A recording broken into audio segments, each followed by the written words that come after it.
Vous savez que c'est très difficile d'être le dernier à parler, parce que tout le monde a déjà dit ce que je voulais dire. Mais parce que tout le monde a dit ce que je voulais dire, je me posais cette question. Pourquoi sommes-nous à Salvador de Bahia? Pourquoi le mouvement panafricaniste se réunit aujourd'hui? Pourquoi avons-nous l'impression qu'on n'en parlait plus et tout d'un coup, les Africains, les Afro-descendants, les Afro-brésiliens, tout le monde revient sur le panafricanisme? Je pense que c'est parce que nous nous sentons humiliés. C'est parce que nous nous sentons déshumanisés. C'est parce que nous nous sentons méprisés. C'est parce que, pour certains, le noir, l'afro-brésilien, l'afro-descendant doit être le dernier de la classe. Et aujourd'hui, nous disons non. Nous ne sommes pas le dernier de la classe. La vérité de l'histoire, nous n'avons jamais été le dernier de la classe. Nous n'avons jamais été. Nous ne le sommes pas et nous ne le serons pas. Mais parce que l'histoire a été écrite et falsifiée par certains, on veut nous faire croire que le noir d'Afrique, l'afro-brésilien, l'afro-descendant n'est rien. Il n'a jamais construit quelque chose. Il n'a jamais réfléchi. Il n'a jamais écrit. Alors qu'à l'origine, était le noir. Et je vous promets que demain sera le noir. Mesdames et messieurs, le Brésil, votre pays, sert en cette fin du mois d'août 2024 le lieu de ralliement à toute la communauté africaine mobilisée et résolument en marche vers le 9e congrès de l'ONU. Ce congrès panafricain est une occasion unique pour toutes et tous de se retrouver à l'ONU pour discuter de nos problèmes. Mais je voudrais, parce que nous sommes ici à Salvador de Bahia, vous savez, le noir est très bien éduqué. Nous ne pouvons pas débarquer à Bahia sans avoir une autorisation, même si Madame la représentante du gouverneur nous permet d'arriver. Je voudrais, au nom du président de la République togolaise, le président Faure Issazina Gnassingbé, remercier le président Lula d'avoir accepté, par le biais de son ministre Mauro Vieira, le ministre des Affaires étrangères, que nous nous retrouvons ici à Bahia pour discuter. Merci au président Lula da Silva.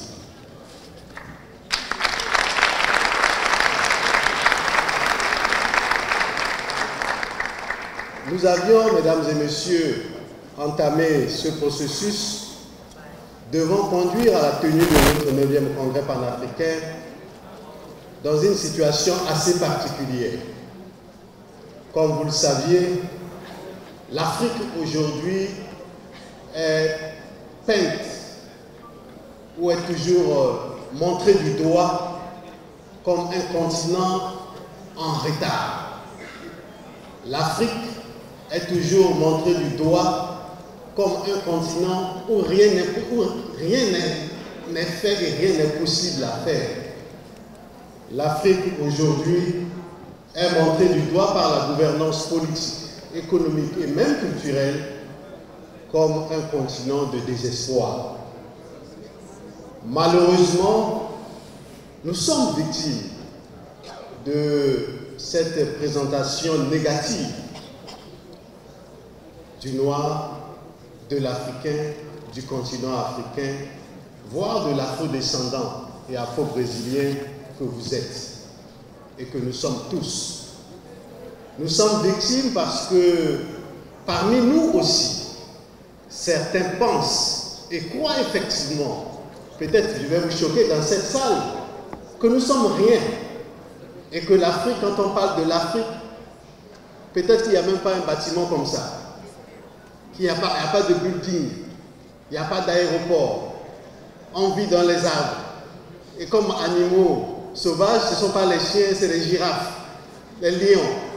Vous voyez un peu qui font peur.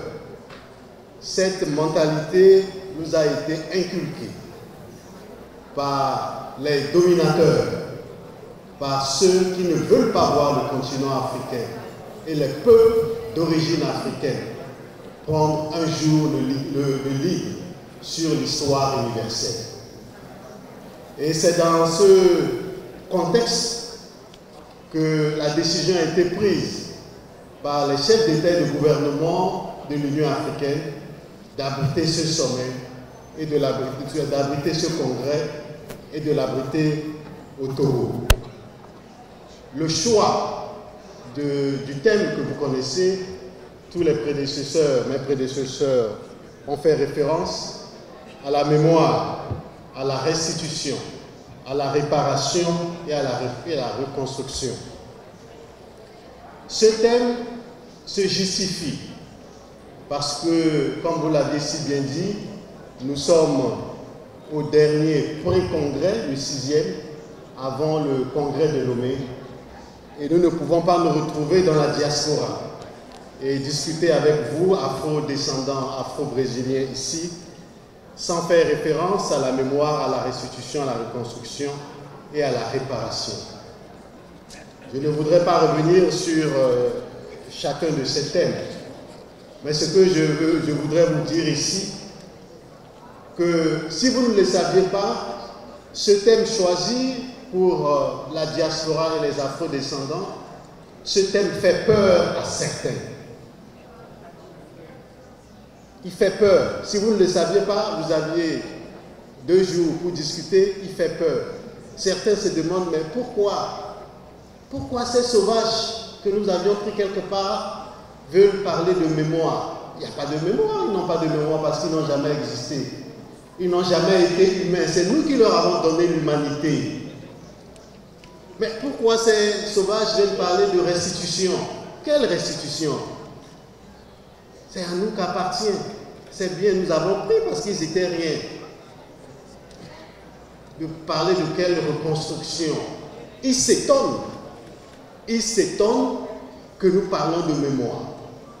Et pourtant, Dieu seul sait, et vous et moi, nous savons que nous avons souffert de l'esclavage. Nous avons souffert de la déportation. Nous avons souffert du colonialisme. Et nous continuons à souffrir du néocolonialisme. Mais nous n'avons pas le droit de le dire.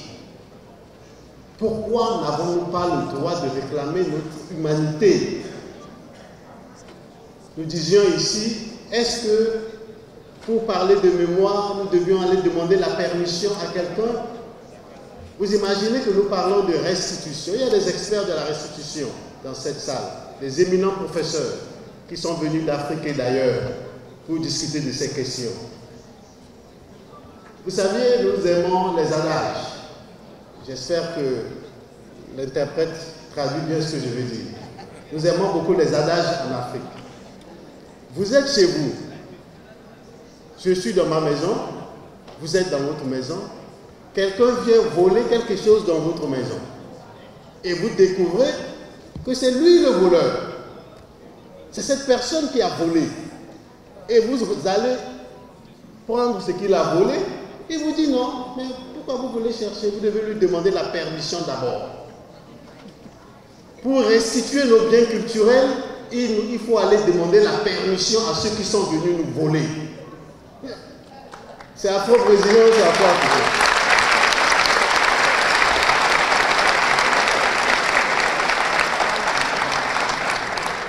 Nous pensons que nous n'avons pas à demander la permission à qui que ce soit, à tous ceux qui ont pillé le continent africain pour reprendre ce qu'ils ont voulu.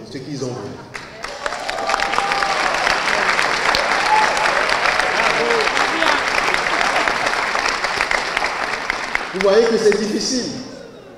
Maintenant, quand vous allez réclamer, ils se demandent, mais si nous leur donnons les objets volés, comment ils vont faire pour les garder? Hey, mais vous avez trouvé ça où? Mais c'était quelque part quand vous avez volé. Et maintenant, on vous dit, mais si vous prenez, il n'y a pas de maison, il n'y a pas de climatiseur pour garder ça au frais. Nos objets, on ne les gardait pas au frais, on les gardait dans nos cases. Dans nos casas. C'est ce qu'on dit en portugais. Voilà. Donc, il n'est même pas question de discuter de la restitution. Bref, pour vous dire que le choix de ce thème est un choix important et il est lourd pour vous et moi, qui, surtout vous de la société civile qui allons discuter de ces questions, parce que ces questions font peur à ceux qui continuent à nous dominer et ceux qui veulent empêcher que nous puissions prendre notre responsabilité en main. Ils ont tout intérêt, mesdames et messieurs, chers frères et sœurs, à nous infantiliser. Ils ont tout intérêt à penser que nous ne sommes pas capables de garder nos propres biens qu'ils ont pillés, qui ne leur appartiennent pas, qui nous appartiennent. Ils volent, on veut récupérer, ils disent non. Et quand ils disent oui, ils posent des conditions. Ce n'est pas acceptable. Nous avions le droit de reprendre possession de nos biens culturels et qui ont des valeurs spirituelles symboliques pour nos peuples. Et je voudrais ici, pour conclure, vous rappeler une fois de plus que le congrès de Lomé, auquel vous êtes tous invités, les 29 octobre au 2 novembre 2024, ce congrès voudrait être un congrès d'action. La faiblesse du continent africain, du noir, yes my sister, I agree with you, du noir, de l'afro-descendant, de l'afro-brésilien, notre faiblesse, il faut le reconnaître parce qu'il faut faire cette autocritique, c'est que nous parlons beaucoup et nous agissons peu. Aujourd'hui, vous voyez, je suis le 6e à parler, on a beaucoup parlé, on a fait 2 heures en train de parler. On peut encore continuer à parler, vous allez parler. Aujourd'hui, ce que nous voulons au 9e congrès panafricain de Lomé, c'est les actions. Nous vous prions à ce que tout ce que nous disons, nous puissions concrétiser ça sur le terrain.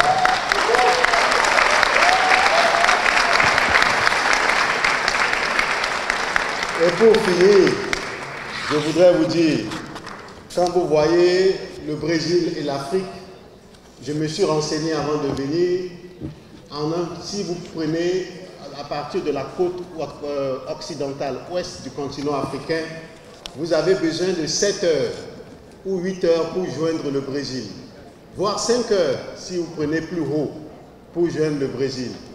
Mais la plupart des participants venus d'Afrique ici, nous avions fait des vols parfois sur l'Europe avant de joindre le Brésil.